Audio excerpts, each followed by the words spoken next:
Welcome to the Coventry and Warwickshire Green Business Programme podcast. Subscribe now for more episodes. Welcome to the 16th edition of the Green Business Podcast. I'm Jonathan Howell, Energy Advisor at Coventry City Council, and I'll be your host for today. Now, just to set the scene, first of all, as I like to do on these sessions, I'd like to give you some background to the Decarbonisation Net Zero programme, what we are and what we do. The Decarbonisation Net Zero programme covers the West Midlands Combined Authority and Warwickshire, and it's specifically designed to help businesses reduce their energy use and become more sustainable. So to help with that, we offer free energy audits, and most importantly, we have access to grant funding to help get those carbon reduction projects off the ground. Now, as part of that, we also like to keep our business community aware of other recommendations and tips that we may have. And most importantly, we love bringing you case studies of local successful businesses who are undertaking their own net zero journey. I often find that a good case study example is often better at providing guidance to a business than going through the various information sources out there, engaging with consultants and so on. So with this in mind, I think we have a superb business case study for you today, one that shows how to do things, do them right and do them well. So I'd like to introduce Robin Carruthers from Central Mailing Services to our podcast. Robin, welcome and thanks for joining us today. Good morning all, thank you. Thank you, Robin. So just to kick off then, very much a first interview style question, Robin. Can you give us a bit of the background to Central Mailing Services, what you do and what your role is within the organisation? Sure. The actual company's been going since 1992 and started in basically a garage with two friends that decided they were going to go into business together. Okay. They had no machines, they had no sustainability, they had no plan. But won their first contract, which was actually Birmingham City Council. Okay. They then went on from that and then increased into a small factory with their first machine. Okay. And very quickly got to a 3 million turnover within a couple of years. Wow, good stuff.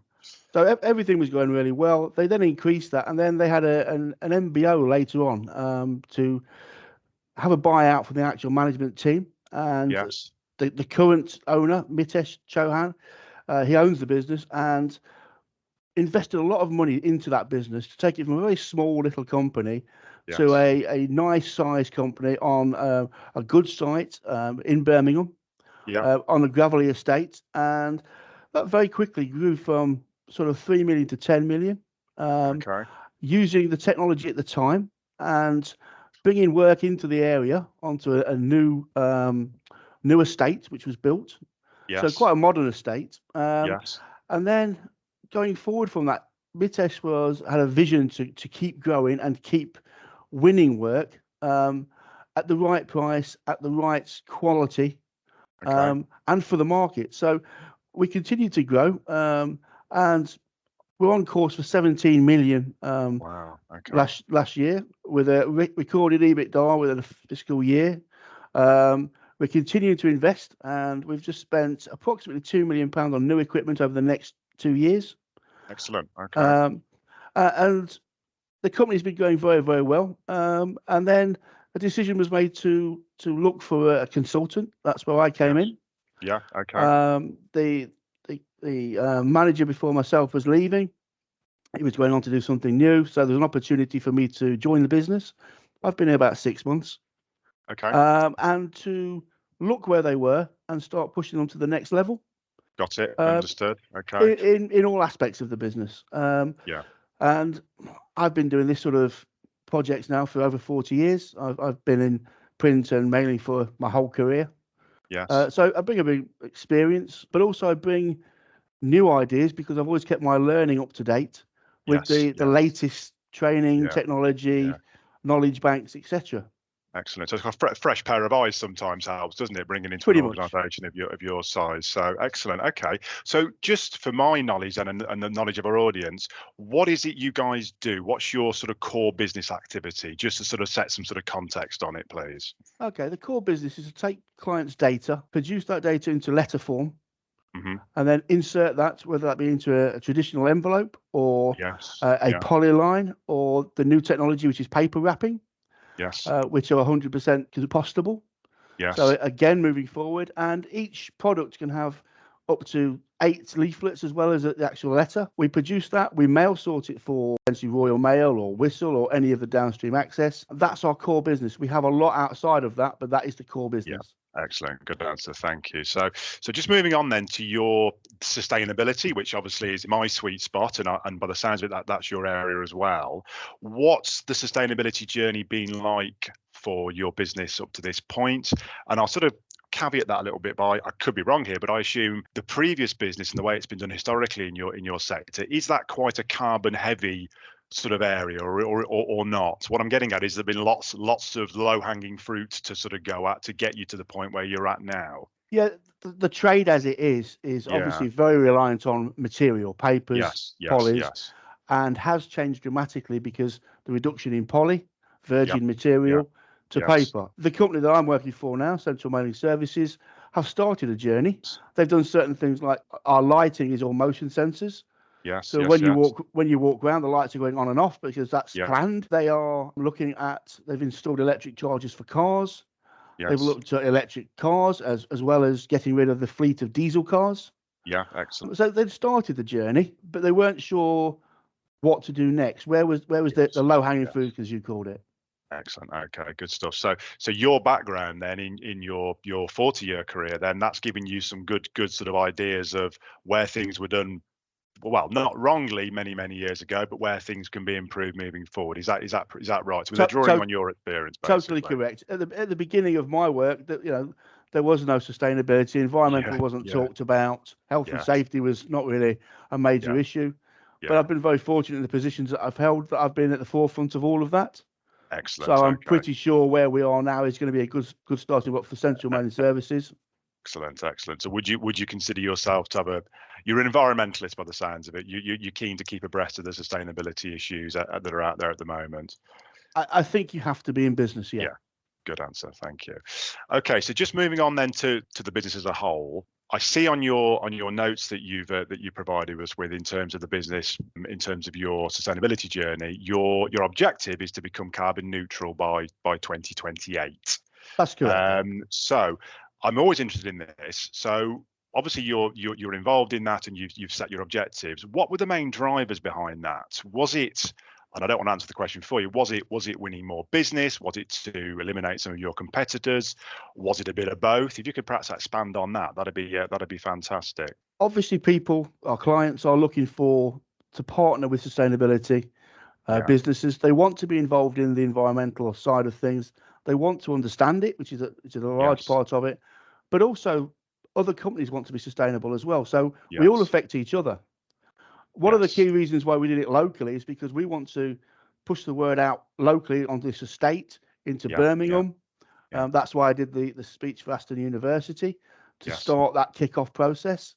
So yes, it is about winning clients, but it is also, can we actually get to 2028 and be neutral? That's the key thing, and that's a tough target. But it's doable. So do you, I mean, I often ask this question on these sessions because I'm an energy advisor and I'm out in the field a couple of days a week talking to businesses, trying to guide them on their journey. Do you think that by being carbon neutral, you're going to be able to win more business post 2028? Are people that you're going out and tendering for example, are they asking to see your carbon reduction credentials moving forward? I would love to say yes. Obviously, cost does come into it. Good point. Yeah, of course. I do believe that people are looking to be more sustainable, and sometimes cost is not the first thing. It's more to do with good business practices. Yeah, good answer. Thank you. So just then moving on to your plan, you've already alluded to a few of the things you've done under your reduction plan previously in one of your previous answers, and this is the bit that I sort of get involved in the most in terms of how are you doing things and what are the benefits basically. So can you just talk us through in a bit more detail about how you plan to reduce your power usage, and also this is an interesting case study because you've also, I believe, focused on your staff and your waste as well in terms of your overall plan. So can you give us a bit of a talk through that, if that's okay, Robin? So there's some big projects. So the biggest project that we're working on at the moment is solar power. Now, we see it on the news that people are putting these things into fields and taking up brown sites. We're actually putting it on the roof. There's a perfectly good strong roof up there. We spoke with the landlord. We Yes. are working with the landlord, and we've signed off a project to put the whole roof of solar panels, which will give Yeah. us 75% of our total power usage. Brilliant. So Brilliant. that's Good a news. very, very big project. Yeah. Yeah. But you also have to look at all the smaller projects. So we're changing certain machinery, so more Yeah. efficient machinery, looking at more intelligent machinery. Yes. But also we're doing the small things. So segregation of waste, we have different revenues of waste at the moment. Yes. But at the moment we probably have 4 or 5. We need that to be more like 10 or 12. Okay. And Yeah. literally, we're talking, aluminium cans is one that we're going to be working on Mhm. very soon. Yeah. Okay. The key thing is to reduce the landfill. Landfill Yes. for all Yeah. businesses and homes is a massive problem. Yes. Everything we can take out of that is going to be happening. Yes. But also, the employees have the ideas as well. It's not just me sitting here saying, "Oh, we're going to do this." The employees are having presentations from myself. Mhm. They're understanding what we're doing, and they have a say in what we're doing as well, Yeah. because they will Excellent. have some great ideas. Excellent, excellent. I mean, we also encourage within the program behavioural change, staff engagement. Definitely. If anybody, I mean, my job is to identify areas of energy inefficiency, as it were, and just for the audience that's listening, you can save approximately 10% of your business energy use by engaging with your staff, by doing those staff behavioural changes, closing doors, turning lights off, turning PCs off, being more energy conscious. You can reduce your usage by about 10%, and you will get more staff engagement on that as well. So that's something that we encourage a lot. But it's also interesting to sort of see your waste analysis in terms of, let's be honest, that's going towards a circular economy, which is obviously what we're looking to do basically in terms of your waste usage. So that's fantastic. Can you also tell us then about your involvement with the ISOs, the ISO 14001 and the 9001? Have you been involved in sort of rolling those out throughout the business? And is that a new thing that you've implemented? No, it's not a new thing. I've been involved with the ISOs for probably 15 years at other Okay. companies, Yeah. and I've always been the chair, if you like, for the ISOs, and had a team of people doing the day-to-day. Yeah. Yeah. Central managed services already have those, but Yes. we're using them more for the simple reason that the 9001 is a continual improvement, and Yes. that's not just about production, but Yes. that does help, obviously. But it's also about the training of the staff, the best practices, the processes, the procedures. The 14001 is an environmental. It's independently audited. It's an international recognised standard. There's 1 million businesses involved with it, Yeah. Yeah. um, and there's some real good information there that you can use to help yourselves, from a business point of view, improve. Yes. But it's also very structured. So it's a very, very Yes. simple process to follow. You have a set of rules, you implement those rules, you then improve and change on those rules. Got it. Yeah. And the ISOs are an extremely powerful usage for clients to Yes. understand where you are within this journey. Yes. Yeah. So it's obviously continually improvement, but it's showing your clients that you're committed to the actual journey moving forward, which of course is the Yeah, important thing, basically. yeah. And on the same sort of topic, then, I believe you're committed to the West Midlands Combined Authority Net Zero Business Pledge as well. Is that something that you can Yeah, perhaps expand on for us, if that's been of help to the business? yeah, we've just signed for that, and the good thing for that is it's more local. Lots of these things we're talking about, recycling and ISOs, are international. Yes, of course. We've Yeah. we're very, very keen on also doing something for the local area. So we've joined local charities, for example. We're working with the Birmingham Hospice. They're our chosen charity for the year. We're working with companies around this area to see if we can help them improve their sustainability as well. Yes. Yeah. So That carbon, you're spreading the knowledge basically and engaging with your yeah, wider community basically. and by joining the West Midlands, it's given us that window of opportunity to identify people to talk to Yes. by going Yeah. to some of the meetings, etc. Because we're all isolated. We all work within our own buildings, and we Yes. want to get that message out there. And if we can help other companies, even Yeah. better.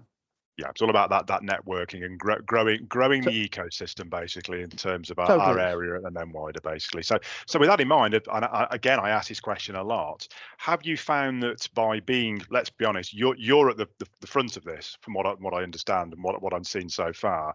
Have you found that that's helped you attract staff and retain staff? Are people more keen to work for a business like yours moving forward, do you think? I think the key thing is with staff is the commitment to change. Some people are, you have to deliver it so that they understand what the change is about.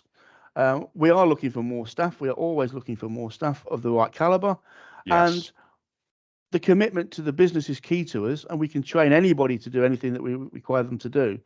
This year is the first year that we're actually doing an open day for apprentices. So Okay. on the 20th of March, we've invited 12 young children to come from schools that could Yes. be on our next generation. They will be trained completely different than the older generation because it's going to be about sustainability and environmental. Yes. It is a massive change from in the 40 years that I've been in the trade. Yeah. Yeah. It's now embedded in the business, isn't it? Basically, moving It is, forward. yeah. Yeah. It is. Excellent. Okay. Can I ask then, in regards to all of your projects, the more on-site projects you've undergone, which are the capital heavy projects, have you accessed any grant funding for those, such as the solar and the lighting and so on? And if so, could you sort of talk through that, if that's possible? The only one we've actually got funding for at the moment and applied for is our compressors. So when I Excellent. first started here, our compressors are very, very old and Yes. they continually run. So they're continually making compressed air. Yes. The newer models nowadays only actually deliver that when it's required. So it makes it on demand. Yes. So we spoke to the West Midlands Birmingham Council, and as a partnership, we are now investing into new compressors. Yes. They're being installed this month, Good news. and they will use less power. Yes. They're more efficient. They've got Yes. an AI brain as such. And then the key thing is once that's in place, is the question that we were asked yesterday is that completed that project? Well, actually, no, because we were talking to the actual engineers. Well, what you could do is take the heat from the compressors and heat Yeah. your factory. Yeah. Excellent. So Yeah. we've gone Yeah. from, yes, we've solved one problem, but we actually could produce our own heat, Yes. and then we don't use gas. I mean, we're very fortunate on this site. We do not use gas. We don't need to use gas. Everything is Okay. electrical, the heating, Yeah. etc. Yeah. So we can produce our own heat. So in effect, we've got two projects Yes. for the price of one. In effect, It's a win-win-win basically. total win. Yeah. So the calculations I've seen with compressors, that they can be up to 50% more efficient than an old That's right. fixed speed unit. But if you're getting that extra bolt on of the heat being produced as well, then it's obviously going to further increase that efficiency and further drive down your usage. And then, of course, you've got the solar in the project as well, which further drives things down. So you're really looking at the right things there. And just for our audience, that's the kind of things that our grant funding and energy auditing would cover. So if that is of interest, as I'll explain a little bit later on, get in touch and we can help with those kind of things for you. Okay, so just wrapping up now then, Robin, as a very overall kind of question, what advice would you give to a business or an organisation that's just starting out on a sustainability journey today? What are the pitfalls? What would you recommend, and what would you say steer well clear of that moving forward? I think the key thing is that you need to start the journey with baby steps. Don't try and do everything in one go. Look for the simple wins to start with. Yes. And the key thing is involve the team. It's not a one man or one woman. Involve the team. Don't try and do all the big stuff straight away. Lead your team through the journey. Somebody always told me, listen to the people at the back of the room. The ones that Yeah. don't shout out, they have the better ideas. And it's Yes. getting those ideas to come forward from the team Yes. will actually make sustainability an easy journey. And Yes. obviously, speak to the specialists, get advice. Yeah. If you can get funding, look at funding, have it all evaluated, and just look for the solutions. And the key one is embrace the change, because change is going to happen whether we embrace it or not. So you might as well embrace it and get on the journey. It's a good point. You either go with it or you work against it, basically. So, That's right. so yeah, good answer and good advice. So, if anybody out there is listening, those are the key things I would take away. Engage. There's cost savings involved. There's staff retention involved. It's very much a win for your business, basically. So, so engage with specialists, engage with us, and we're there to help you. Lovely. That is all for today. So, thank you very much for giving us some really good answers to those questions. And I would just guide everyone through our next upcoming events now. Anyone that's interested in engaging with us further, we are at the following events moving forward. On the 13th of March, we are at the Coventry Business Expo at the Village Hotel. 18th of March, we are at the FSB Boot Camp at Coombe Abbey. And then finally, the 21st of March, we are present at VentureFest at the Eastside Rooms in Birmingham. So if this is of interest to you, you want to talk through your net zero journey in more detail, come along with us and engage with us in person. So just to confirm again what we have access for you for free. We can give your business a free energy audit, so we can spot those things that Robin's talked about, compressors, lighting and solar and so on. We have grant funding of between £1,000 to £100,000 available based on a 50% intervention, and that can go towards those energy efficiency improvements. So all details on how to register for those upcoming events and how to engage with our decarbonisation net zero programme are in the podcast description. And we've also put a link in there to Robin's company if anyone wants more information on them. So that's all for today. Thanks to Robin for joining us, and thanks to everyone for listening.